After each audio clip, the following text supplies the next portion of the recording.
Vamos a hacer una lectura en Apocalipsis capítulo 2. Leemos los versículos 8 al 11. Y dice así la palabra del Señor: escribe al ángel de la iglesia en Esmirna, el primero y el postrero, el que estuvo muerto y vivió, dice esto: yo conozco tus obras y tu tribulación y tu pobreza, pero tú eres rico, y la blasfemia de los que se dicen ser judíos y no lo son, sino sinagoga de Satanás. No temas en nada lo que vas a padecer. He aquí el diablo echará a alguno de vosotros en la cárcel para que seáis probados y tendréis tribulación por 10 días. Sé fiel hasta la muerte y yo te daré la corona de la vida. El que tiene oído, oiga lo que el Espíritu dice a las iglesias. El que venciere no sufrirá daño de la muerte segunda. Las cartas del Señor a las iglesias de Asia Menor, estas 7 cartas, aparentemente tienen un contenido para las iglesias históricas. Y ha habido varias interpretaciones que se dan a este grupo de cartas, este grupo de escritos. Por un lado están aquellos que piensan que simplemente son cartas dirigidas a Éfeso, a Esmirna, a Tiatira, a Pérgamo, a Sardis, a Odisea, etcétera, etcétera, etcétera. Y que realmente son cartas que abordan, escritos que abordan, que llaman la atención a problemas concretos de iglesias concretas. Por tanto, para mí esto simplemente es recordar lo que algunas iglesias habían pasado e indudablemente aprender alguna lección a la luz de las situaciones de ellas. Otros hablan de una interpretación histórica, de manera que la iglesia de Éfeso sería la iglesia apostólica, la iglesia de Esmirna, la iglesia de la persecución y así sucesivamente hasta llegar a la iglesia del tiempo presente, pasando por la iglesia de la Reforma. El gran problema es que la iglesia presente sería la iglesia de la Odisea. ¿Y cómo sé yo que estoy en ese periodo? O la iglesia de la Odisea es anterior al tiempo histórico de hoy. En fin, hay una problemática muy seria para poder hablar de iglesia temporal. Prefiero tomar estas iglesias como lo que la palabra de Dios es: mensaje de Dios para cada momento de la historia de la humanidad. Hay algunas cosas que yo no voy a entender históricamente hablando, porque iglesias como la de Esmirna apenas hay datos históricos de ella. Pero no me importa esto.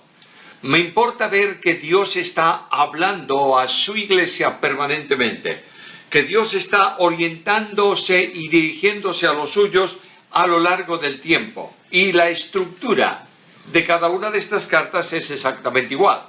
Por tanto, lo primero que aparece es la iglesia. En segundo lugar, el Señor o la manifestación del Señor, tal como se presenta a la iglesia. Y finalmente el mensaje, que trae necesariamente una consecuencia para cada uno de nosotros hoy. Dios habla a la iglesia en Esmirna, escribe a la iglesia en Esmirna, pero está escribiendo a la iglesia de hoy, en el tiempo de hoy, en el momento presente. Por tanto, notemos primeramente la iglesia a la que escribe al ángel de la iglesia en Esmirna. Esmirna es una de las 3 grandes ciudades de Asia Menor. Digamos así, eran competencia esas ciudades entre sí. Las 3 ciudades querían ser la ciudad más importante, de manera que Éfeso y Pérgamo rivalizaban con Esmirna, o, si lo prefieres mejor, Esmirna rivalizaba con Éfeso y con Pérgamo. La ciudad está situada en el Asia Menor. Sabéis dónde está, esa parte del continente asiático que se proyecta hacia el mar, y en ese lugar llamada Asia Menor está Esmirna, situada a unos 68-70 kilómetros aproximadamente de Éfeso. Nadie sabe cómo se fundó esta iglesia, pero puesto que el Señor escribe a ella, no hay duda ninguna que es una iglesia establecida allí. Algunos entienden que la iglesia en Esmirna, o la iglesia que se congregaba, que se estableció en Esmirna, es el resultado de la evangelización desde Éfeso. Notad que el apóstol Pablo, dando ejemplo para el día de hoy, no habría una iglesia en cada barrio. El apóstol Pablo iba a las grandes ciudades para establecer la obra. Cuando el apóstol Pablo va a Creta, no habla a cualquiera, habla al gobernador.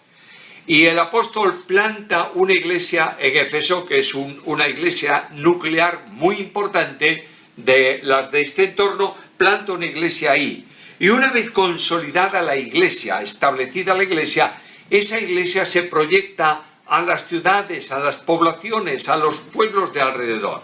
Pero cuando el apóstol Pablo habla, enseña acerca de iglesia local, no enseña sobre la iglesia que se reúne, en este caso, por ejemplo, hablando de otras iglesias como vía de ejemplo para esto que quiero deciros, no escribe una carta a la iglesia que se reúne en la casa de Filemón. Aunque en la casa de Filemón se reunía una parte de la iglesia, escribe una carta a la iglesia en Colosas. No escribe una carta a la iglesia que se reúne en casa de Priscila y Aquila, o Aquila y Priscila. Escribe una carta a la iglesia en Corinto. Y cuando tú lees la epístola de Pablo a Tito, notarás que él dice que lo ha dejado en Creta para que establezca, para que corrija, para que arregle los problemas que la iglesia tenía y establezca ancianos por las ciudades.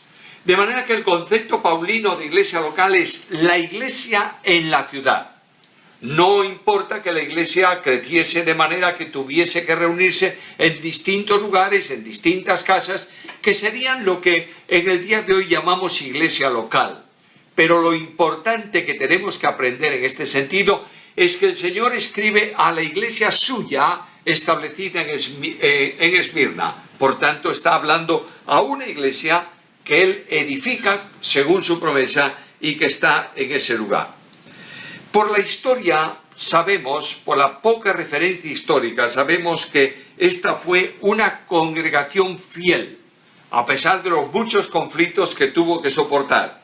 Fue pastoreada por largo tiempo por Policarpo, y Policarpo fue discípulo directo del apóstol Juan, lo que técnicamente se llama padres apostólicos. Hago un paréntesis aquí, porque claro, alguno me dirá, pero la Biblia dice que no llamemos padre a nadie. ¿Cómo es eso de padre? Bueno, el padre apostólico es un líder de la iglesia, un maestro de maestros en la iglesia, que tuvo vinculación con los apóstoles. Por tanto, Policarpo es un padre apostólico en el sentido de que fue formado, estuvo al lado del apóstol Juan. Luego, después de que mueren todos estos padres apostólicos, vienen los padres de la iglesia, que son maestros de primer nivel que colaboran para establecer la doctrina que nosotros creemos a lo largo del tiempo. No conocieron a los apóstoles, estuvieron formados por gente como Policarpo, por Tito, por personas así, y luego prosiguieron adelante con la enseñanza de la Biblia conforme a lo que ellos habían recibido. Durante largo tiempo pastoreada por Policarpo, era una iglesia que conocía la Biblia. Y especialmente una de las características fundamentales de la teología de Juan era la cristología. No hay ningún apóstol en la Biblia que haya escrito una cristología tan profunda como el apóstol Juan. Quiere decir que el apóstol Juan reflexionó mucho acerca de la persona y de la obra de Jesucristo. Cuando Juan abre su Evangelio, capítulo 1, comienza hablándonos de la deidad del Verbo eterno de Dios. Y dice, en el principio era el Verbo era con Dios y el Verbo era Dios. Pero al llegar al versículo 14, el equilibrio teológico de Juan exige considerar no solo la deidad de Cristo, sino también su humanidad. Y allí leemos estas palabras: y aquel Verbo fue hecho carne y habitó entre nosotros, y vimos su gloria como del unigénito del Padre, lleno de gracia y de verdad. Por tanto, el equilibrio es perfecto en la cristología de Juan. Así que Juan imbuyó, digamos así, de su corazón amante de cristología a los que él preparó. Y Policarpo, según conocemos, lo poco que conocemos de él, era una persona que tenía un celo muy especial por la persona y la obra de Jesucristo. Ya tenemos la iglesia en Esmirna. Ahora, después de la presentación de la iglesia, se menciona al Señor. Y como sabéis, y lo veréis luego en otras cartas, como sabéis, el Señor se presenta de una forma especial, diferente, distinta a cada una de las iglesias y tiene una razón de ser. Voy al versículo 8, la segunda parte del versículo. Escribe el primero y el postrero, el que estuvo muerto y vivió, y dice esto. Solamente dos cosas hay en referencia a la presentación del Señor. En primer lugar, la eternidad del que escribe. Notáis que dice: yo soy el primero y el postrero. Esta es una forma muy expresiva, muy propia, muy típica del pensamiento judío. Los judíos hablaban así, de esta manera: el principio y el final, para referirse al espacio temporal de toda la historia. Y aquí nos dice que el que escribe estaba en el principio y el que escribe estará en el final. Voy a la Biblia y no hay duda ninguna que la referencia teológica a esta gran verdad es precisamente Jesucristo. En el principio era el Verbo. Y cuando se habla de que el Verbo era en el principio, no significa que el Verbo comenzó a existir en el principio, sino que cuando todo comenzó, el Verbo era. Y el apóstol Juan dice que todo fue creado por Él y para Él, o en Él. Así que en el principio significa un tiempo que no discurre, porque el mismo que está en el principio está en el final. Nos habla esto de la eternidad del Verbo. Si algo hay eterno, solo puede ser Dios. Nadie más que Dios tiene vida eterna. ¿Alguien me puede decir en estos momentos: oye, que yo tengo vida eterna? Sí, naturalmente, yo también. ¿Cuándo recibiste la vida eterna? Cuando creí en Cristo. ¿Y por qué es vida eterna? Si comenzó para ti cuando creíste y no termina más, no sería eterna. Sería atemporal, sería perpetua, lo que tú quieras llamar así. Pero es vida eterna porque tú participas de la naturaleza divina. Es decir, el apóstol Pedro dice que por las promesas recibidas hemos venido a ser hechos participantes de la divina naturaleza. Dios tiene dos elementos esenciales en su vida: la naturaleza y la esencia. La esencia de Dios se manifiesta por atributos incomunicables. Solo Él es omnipotente, solo Él es omnisciente, y la naturaleza se manifiesta por atributos que son comunicables. De manera que Dios es amor, amor infinito. Pero el amor de Dios se ha derramado en el corazón de cada creyente por el Espíritu Santo que nos fue dado. Como quiera que el amor de Dios, tanto la esencia como la naturaleza, son eternas porque pertenecen a la vida de Dios, yo tengo vida eterna y la recibo cuando estoy viviendo a Cristo y Cristo vive en mí. De modo que aquel que tiene vida eterna por condición, porque es Dios, viene a formar parte de mi experiencia de vida. Y yo tengo vida eterna porque estoy en Cristo. Ahora, aquí lo que me dice es que Cristo es eterno, el primero y el postrero. De otra manera, en Hebreos capítulo 13 y versículo 8 lo leo de esta manera: el que es el mismo ayer, hoy y por los siglos. En la vida de Cristo hay un incidente muy curioso en relación con la eternidad, porque hablar de eternidad solamente se puede hablar de Dios. Eternidad es solamente potestativa y privativa de Dios. Por tanto, un día él estaba hablando con los judíos, discutiendo con los judíos. Siempre discutían los judíos con él. No es que él buscase la discusión de los judíos, eran los judíos que discutían con él. Y le hablan de ciertas expresiones suyas, y de pronto dice Jesús que Abraham vio su día y se gozó. Y los judíos le dicen: ¿cómo es posible que tú digas que Abraham vio tu vida? Si aún no tienes 40 años, ¿viste a Abraham? Y de pronto Jesús les dice, antes que Abraham fuese, yo soy. Y naturalmente los judíos tomaron piedras para tirárselas. Notad esa expresión de Jesús que habla también de eternidad. Abraham tuvo un comienzo histórico y Abraham tuvo un final histórico. Es decir, Abraham nació y Abraham murió. Cuando Abraham nació, Jesús dice, yo era. Y cuando Abraham murió, yo era. En ese sentido, Cristo no tiene tiempo como tiene Abraham. Por tanto, los judíos, cuando él dice yo soy, utilizando además un tiempo perfecto, un tiempo presente en el verbo, que se usa en el Antiguo Testamento para referirse a Dios, cuando Dios dice a Moisés, le dirás a los de tu pueblo, yo soy el que soy. Por tanto, Cristo utiliza esa expresión antes que Abraham fuese, yo soy. Él tendría que haber dicho yo era, pero afirma yo soy. De otra manera, el tiempo para mí no pasa, por tanto, yo soy eterno. Eternidad. El que escribe es el eterno. Si el que escribe es el eterno, quien está escribiendo es Dios. Y lo más sorprendente para mí de las cartas de Apocalipsis es que el autor directo es Dios mismo. Dios habla a Juan y le dice, tienes que decir esto. No es la revelación tipo profético, es Dios que conoce, que detecta, que sabe, que descubre, que manifiesta, que revela. Por tanto, yo tengo que tener mucho cuidado porque quien escribe en esta carta es Dios. Y si Dios es eterno, el escrito suyo y la palabra suya es para cuando Juan la escribió y para cuando yo la leo en el día de hoy. En segundo lugar, me habla de identidad humana. Notad lo que dice, primeramente el primero y el postrero. En segundo lugar, el que estuvo muerto y vivió. Está hablando de una obra que solo es posible en el plano de la humanidad. ¿Dios muere? No, Dios no puede morir como Dios. Pero no puedo dejar de decir que quien muere en la cruz es Dios.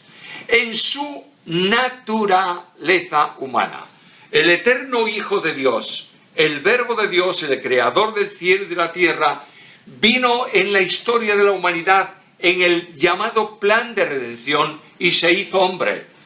La segunda persona de la deidad se encarnó en el vientre de la Virgen María por obra del Espíritu Santo para hacer la obra de redención. Y notad lo que dice, estuvo muerto y vivió. Esta es la proyección de la ejecución salvadora en el tiempo histórico de los hombres. El plan de redención lo estableció Dios no cuando el hombre pecó, ni porque el hombre iba a pecar. Dios estableció el plan de salvación porque es soberano. Y la Biblia me dice que lo estableció antes del principio de los tiempos, antes de la creación. Recordad lo que dice el apóstol Pedro, carta primera de Pedro, capítulo 1, versículos 18 al 20, sabiendo que habéis sido rescatados de vuestra vana manera de vivir, la cual recibisteis de vuestros padres, no con cosas corruptibles como oro o plata, sino con la sangre preciosa de Cristo, como de un cordero sin mancha y sin contaminación, ya destinado. Realmente, el verbo que hay ahí es el verbo predestinar. Ya predestinado desde antes de la fundación del mundo. Luego, la primera manifestación en la que Dios se exterioriza y se hace realidad externa, cuando Él sale de su intimidad trinitaria, la primera operación que hace es determinar la salvación del pecador. El humanismo de hoy dice que Dios salva porque el hombre se perdió, porque Dios sabía que se iba a perder, porque no sé por qué, porque no sé por cuánto. Dios no funciona por condicionante humano.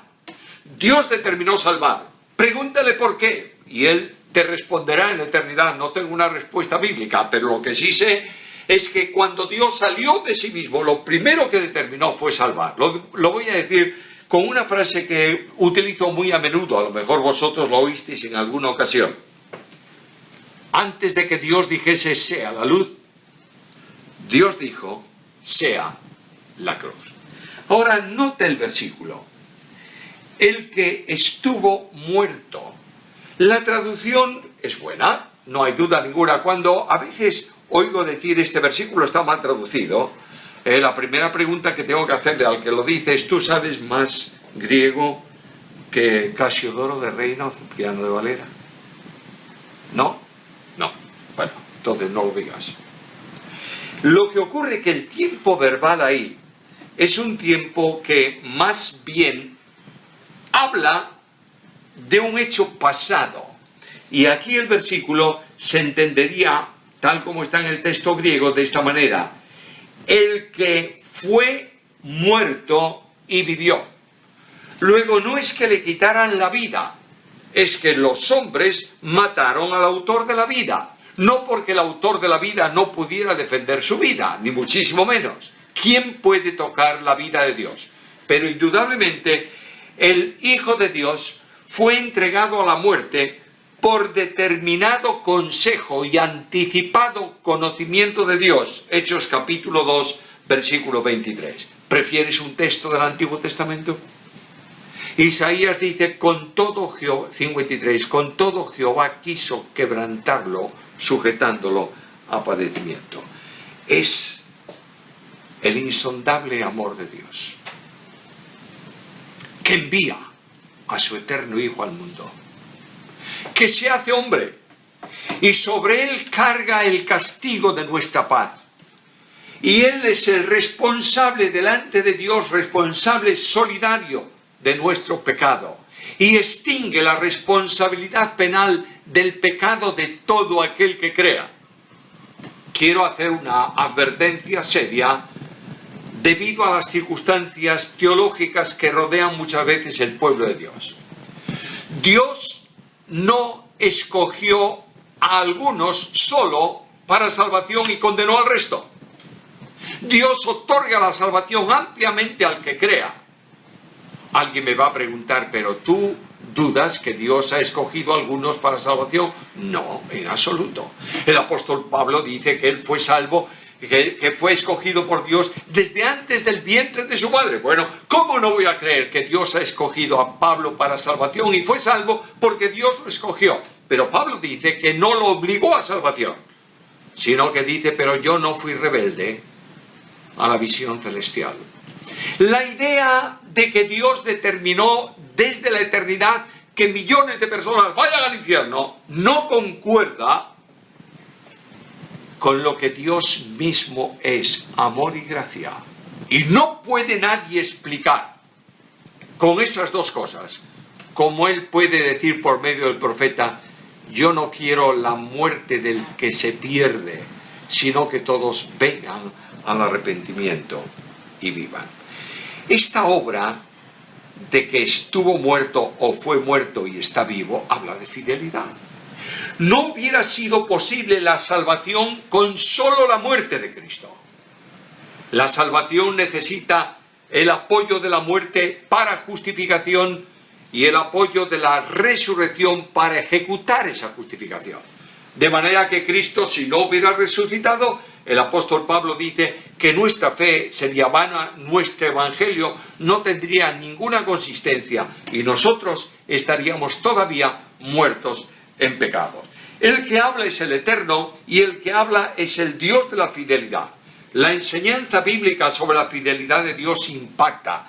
Y aquella parte de la carta a los Filipenses en el capítulo 2, versículos 6 al 8, conmueve nuestros corazones cuando dice que no tuvo por usurpación o no estimó como cosa a que aferrarse el ser igual a Dios, sino que se despojó a sí mismo tomando forma de siervo, hecho semejante a los hombres, y estando en la condición de hombre, se humilló a sí mismo, haciéndose obediente hasta la muerte y muerte de cruz. Ahí tienes el que presenta el texto a la iglesia. Le dice: mira, soy Dios, por tanto conozco. Segundo, soy fiel, por tanto escúchame. La fidelidad de Dios y la santidad de Dios. Ahora, aquel que murió vivió. Y aquí tienes la autoridad suprema de Jesucristo. En razón de esa resurrección de los muertos, dice el apóstol que Dios le dio el nombre que es sobre todo nombre, para que en el nombre de Jesús se doble toda rodilla de los que están en el cielo, en la tierra y debajo de la tierra, y toda lengua confiese que Jesús es el Señor, para la gloria de Dios. La enseñanza es impresionante. La necesidad de la entrega de su vida de infinito valor para la sustitución potencial de los pecadores es una realidad que te permite a ti y a mí predicar el Evangelio. Algo más. En razón de esa fidelidad y de esa obra, tú y yo podemos decir: justificados pues por la fe tenemos paz para con Dios por medio de nuestro Señor Jesucristo. Y podemos avanzar al capítulo 8 de la carta a los Romanos y en el versículo 1 y decir esas palabras con seguridad, con firmeza: no hay condenación para los que están en Cristo Jesús. Ahora, Jesucristo es el Señor, y no solamente es el Señor por condición y por naturaleza, sino también por posesión. Él nos ha comprado. Cristo ha comprado a su iglesia al precio de su sangre. Y el apóstol Pablo nos recuerda y nos dice: ¿no sabéis que no sois vuestros? Habéis sido comprados por precio. Por tanto, hermanos queridos, esta carta que comienza diciéndonos: yo soy el primero y el postrero, el que estuvo muerto y vivió, dice: escúchame, porque además de todo, eres mío, porque yo te redimí. ¿Cuál es el mensaje del Señor? En primer lugar, el Señor que habla conoce la iglesia. Versículo 9. Conozco tus obras y tu tribulación y tu pobreza. Nota tres cosas que revela aquí. Primeramente, tus obras. Y lo que él descubre es la obra de una iglesia fiel. Si son obras gratas delante de Dios, son obras hechas en el poder del Espíritu. No hay ninguna obra que el creyente haga o pueda hacer, no hay ninguna obra en que la iglesia esté involucrada, que si no procede del Espíritu, procede de la carne, procede del hombre. Y no hay ninguna obra humana que Dios bendiga, que Dios establezca, que Dios reconozca. No podemos olvidar que cuando habla de la salvación, que es la santificación en el tiempo actual, el apóstol dice: ocupaos de vuestra salvación con temor y temblor. Y claro está, este versículo se ha predicado tanto que yo no necesito ni mencionarlo. Pero el versículo siempre se predica hasta ahí, pero continúa. Porque Dios es el que en vosotros produce así el querer como el hacer por su buena voluntad. Escúchame bien, por favor. No son los planes de la iglesia, son los planes de Dios para la iglesia. No son los recursos de la iglesia que le lleva a hacer obras. Es el poder de Dios en cada uno de los creyentes de la iglesia que la lleva a actuar. Y estas obras, necesariamente viniendo de Dios, procediendo de Dios y estando en el entorno de la iglesia, son obras de testimonio, porque la iglesia ha sido llamada a ser testigo de Jesucristo. Cuando Cristo establece la gran comisión, según Mateo dice: id a las naciones y haced discípulos. Según Marcos dice: id por todo el mundo, predicad el Evangelio. Pero según Lucas recoge en Hechos capítulo 1, versículo 8 en adelante, es Cristo que dice a los suyos: ahora esperad hasta que seáis investidos de poder de lo alto, y entonces, solo entonces, me seréis testigos. De otra manera, la evangelización del mundo no consiste en discursos sobre Cristo, consiste en creyentes que viven a Cristo. Y aquí esta iglesia es una iglesia comprometida con el testimonio. En segundo lugar, lo que conoce el Señor es su tribulación. Y parece una contradicción. ¿Cómo es posible que siendo hijos, siendo personas honestas, siendo creyentes comprometidos, pasen por tribulación? Bueno, porque Cristo advirtió a los suyos esto en Juan capítulo 16 y versículo 33. En el mundo tendréis aflicción, mas confiad, descansad, estad seguros, estad tranquilos. Yo he vencido al mundo. Por tanto, el creyente no es contrario al mundo, es totalmente diferente. ¿Lo prefieres de otra manera? El creyente no vive una vida distinta a la del mundo por religión. El creyente vive una vida distinta por condición. De manera que Cristo dijo: no son del mundo, como tampoco yo soy del mundo. Cuando viene el problema con el mundo, el creyente tiene tribulación porque el mundo le atribula. Y no solo esto, hermanos queridos.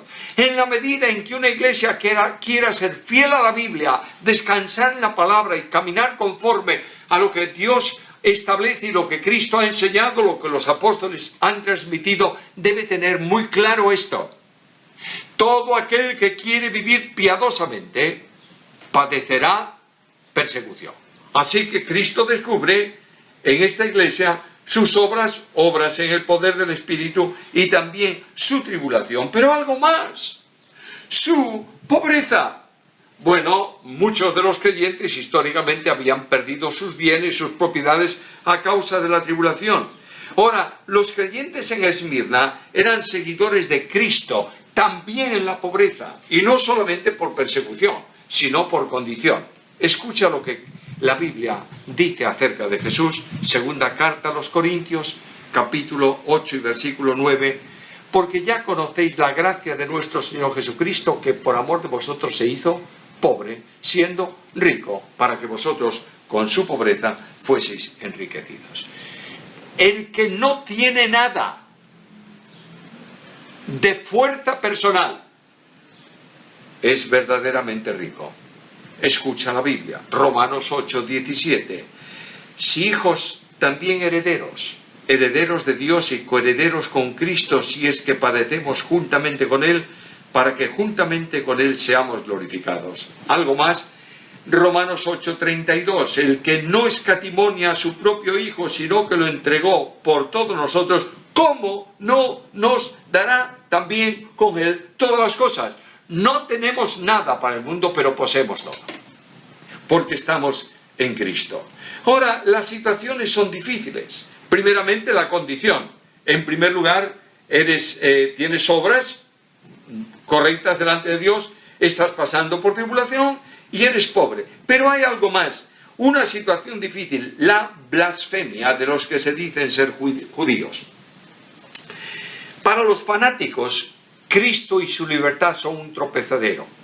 El apóstol Pedro dice que para nosotros Cristo es todo, pero para los que no creen es piedra de tropiezo.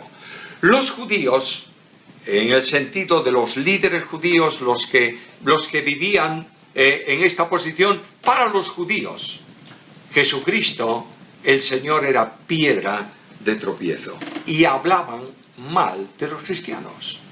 Y levantaban calumnias contra los cristianos. Y aquí el apóstol, aquí el Señor les dice, pero sabes, yo que conozco todas las cosas, sé que ellos no son sinagoga, es decir, congregación de Dios, sino casa, sinagoga de Satanás. Satanás es el adversario. Satanás es el opositor de todos los que sirven a Dios. Escucha lo que dice Pedro. Carta primera de Pedro, capítulo 5, versículo 8. Sed sobrios y velad, porque vuestro adversario el diablo, como león rugiente, anda alrededor vuestro, buscando a quien devorar. Ahora, somos pobres, no tenemos fuerza, estamos en la boca de los demás, están hablando mal de nosotros. ¿Qué podemos hacer? Versículo 10. No temas en lo que vas a padecer. Yo no voy a quitarte la tribulación. Dios a veces determina cosas que nosotros no podemos entender. Y no podemos entender estas cosas que Él determina por una razón. Porque el pensamiento suyo es mucho más elevado que el nuestro. Y nosotros no podemos entender realmente por qué el Señor permite cosas. Una de las cosas que yo tengo en mi experiencia de vida es esta. ¿Cuántas veces en medio de las pruebas, y he pasado pruebas difíciles, muy difíciles, he preguntado al Señor, ¿por qué? ¿Y sabes lo que hizo el Señor? Nada. Ni me contestó. Y yo sé que si Él me hubiera contestado, mira, estás pasando esta tribulación y esta prueba por esto y esto y esto, no lo hubiera entendido. Por eso el Dios de la Biblia guarda silencio y lo único que me dice es algo, no tengas miedo. Muchas veces vamos caminando, tenemos una dificultad, el mundo se levanta contra nosotros, la gente habla mal de nosotros, nos calumnian, nos acusan, nos persiguen, lo que tú quieras. Y en medio de esto dices, ¿y ahora qué, Señor?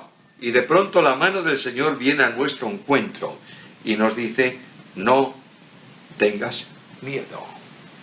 te voy a advertir. El diablo va a echar a algunos de vosotros en la cárcel y lo va a hacer por 10 días. Porque, ¿cómo que es esto 10 días? ¿Una semana y 3 días más? No. Está hablando de un tiempo perfecto. Vais a estar durante el tiempo que la prueba requiera para que haga efecto. El Dios de la Biblia, que permite la salvación como algo de gracia, permite también los problemas, las dificultades, las persecuciones, los conflictos, como una manifestación de la gracia.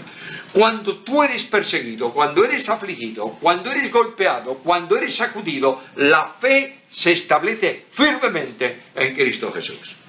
Yo estoy viviendo en una ciudad rodeada de montes. Y esta ciudad en invierno, ahora menos, el tiempo ha cambiado tanto, pero en invierno antes había unos temporales del Atlántico que aquí los gallegos llamamos galernas, que de pronto viene un temporal desde el mar, vientos tremendos de más de 100 kilómetros por hora, barren la ciudad, lluvia, en fin, todos estos cataclismos geográficos, sí, estos efectos de meteorología. Y de pronto por la mañana tú ves árboles tirados en el suelo en los parques, pero cuando vas a la montaña ves árboles chiquitos, pinos por ejemplo, o de este tipo de árbol, que están ahí, sufrieron el temporal. Una vez he visto uno que le quedaba solamente una rama, pero estaba firme ahí, no, el viento no lo había tirado. ¿Sabes por qué? Porque las raíces del árbol se habían metido en los orificios de la roca. Cristo es nuestra roca. Y la tribulación, el aire huracanado, viene a nuestra vida, confronta nuestra vida, para que nuestra fe se establezca en el Señor. Pero mira lo que dice.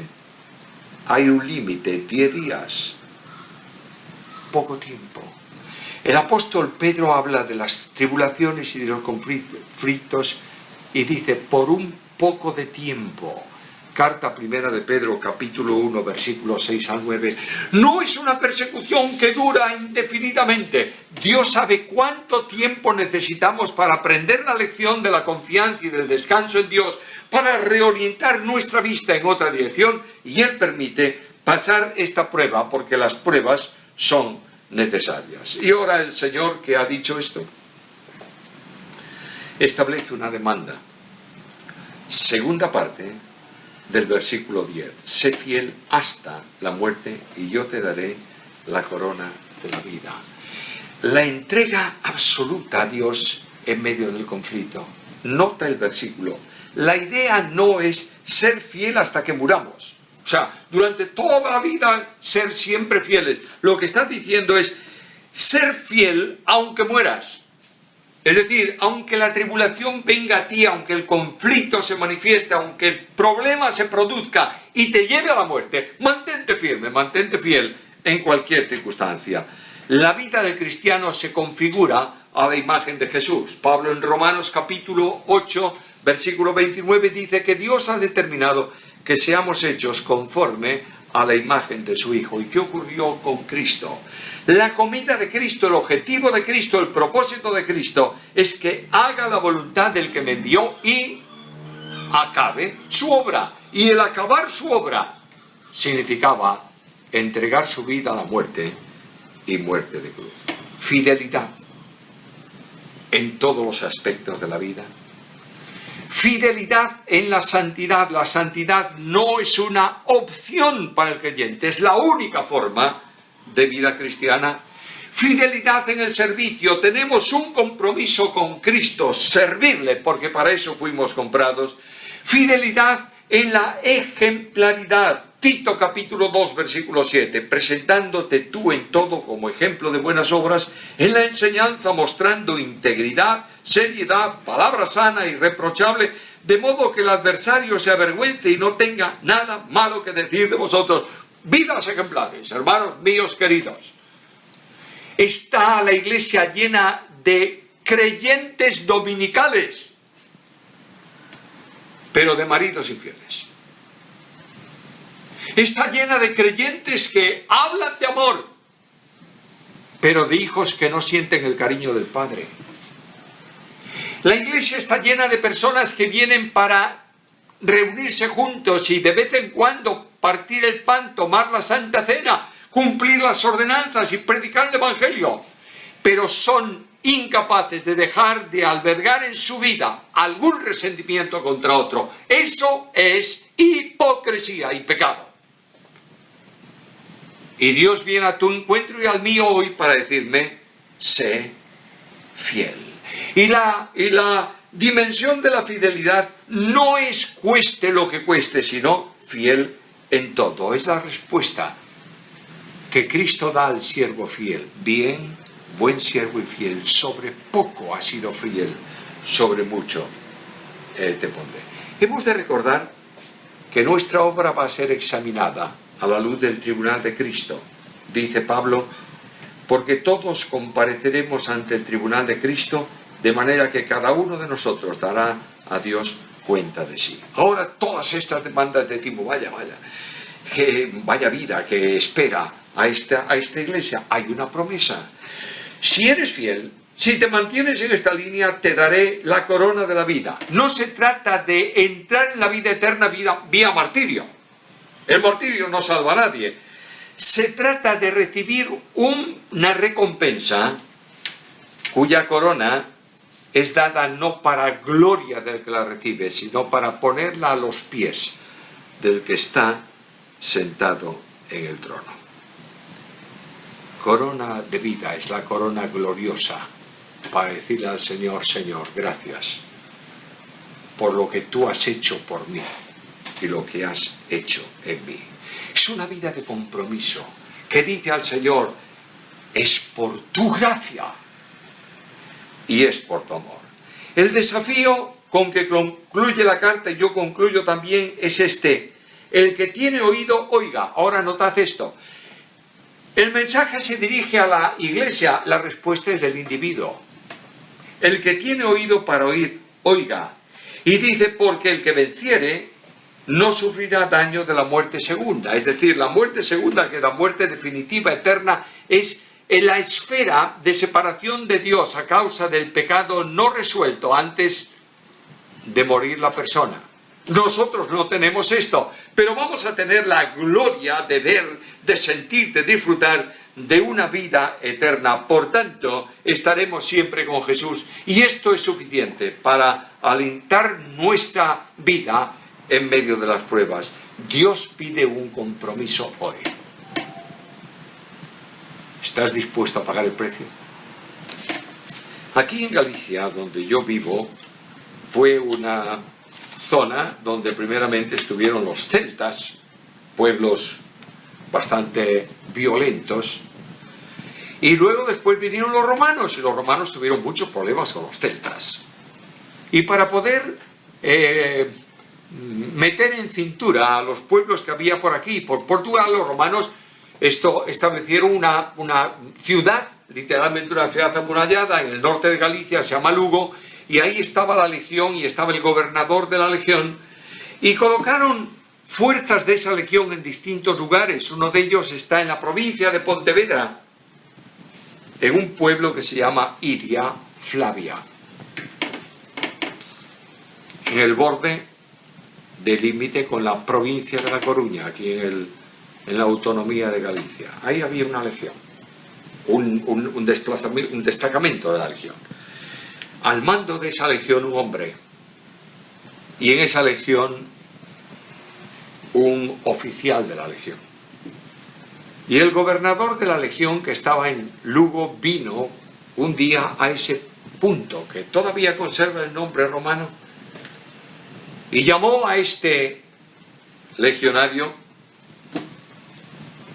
y le dijo, ¿tú eres cristiano? Y el hombre le dijo al gobernador, sí, soy cristiano. Y el gobernador le dijo, tú eres un hombre con una carrera brillante en la legión, eres un oficial destacado, la gente te aprecia, los jefes te respetan por lo que tú eres valeroso, tienes toda una carrera por delante. Pero mira lo que dice el emperador, que cualquier cristiano tiene que ser ejecutado o enviado a Roma, y yo vengo a pedirte, por favor. No te pido que renuncies a Cristo, te pido que hagas un sacrificio al emperador. Y este hombre le dijo, no puedo, no lo voy a hacer. Y el gobernador trató de convencerlo por todas las vías que pudo y finalmente no era capaz de convencerlo y le hizo una pregunta. ¿Has valorado lo que cuesta seguir a Cristo? Y él le respondió no. He valorado lo que cuesta no seguirlo.